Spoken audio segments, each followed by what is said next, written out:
In a faraway land, there once lived a little girl called Little Red Riding Hood. Now, I bet you want to know why she was called by such a funny name, don't you? Well, she loved to run through the woods to visit her grandmother who lived in the next village. So the little girl's mother made her a bright red hood to wear so her father could see her a long ways off and could go and meet her. One day, her mother fixed up a nice basket of good things to eat. Little one, here are some goodies for your grandmother. I wish you'd take them to her. But mind you, dear, don't stop and talk with anyone on the way. Going through the woods, Little Red Riding Hood heard a rough, gruff voice. Where are you going, Little Red Riding Hood? I'm going to see my dear grandmother who lives in the little white house in the next village through the woods. Little Red Riding Hood wasn't afraid of the wolf because she liked animals and was always friendly with them.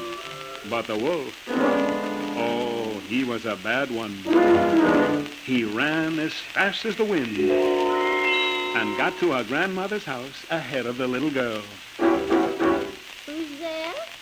It's your grandchild, Little Red Riding Hood. And I brought you some nice things to eat. Well, pull the bobbin, child, and the latch will fly up. So the wolf pulled the bobbin and the door opened. When she saw the wolf, Little Red Riding Hood's grandmother ran quickly away.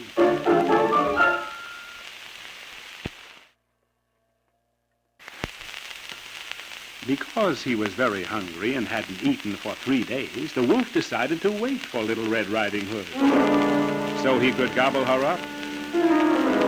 So he put on Grandma's clothes and nightcap and got into bed.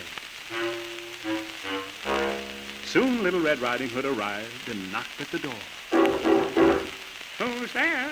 It's your grandchild, Little Red Riding Hood. Well, pull the bobbin, child, and the latch will fly up. Little Red Riding Hood opened the door and went in. She put the basket on the table and went over to sit on the side of the bed to be near her grandmother. But she was frightened to see how her grandmother looked. Grandmother, what big ears you have. The better to hear you, my child. Grandmother, what big eyes you have. The better to see you, my child. Grandmother, what big teeth you have. The better to eat you up, my child. But Little Red Riding Hood jumped up and ran quickly out of the house through the woods to her home. Because she had on her red hood, her father saw her from a long ways off and came running to meet her. And from that time on, Little Red Riding Hood never stopped to talk with strangers.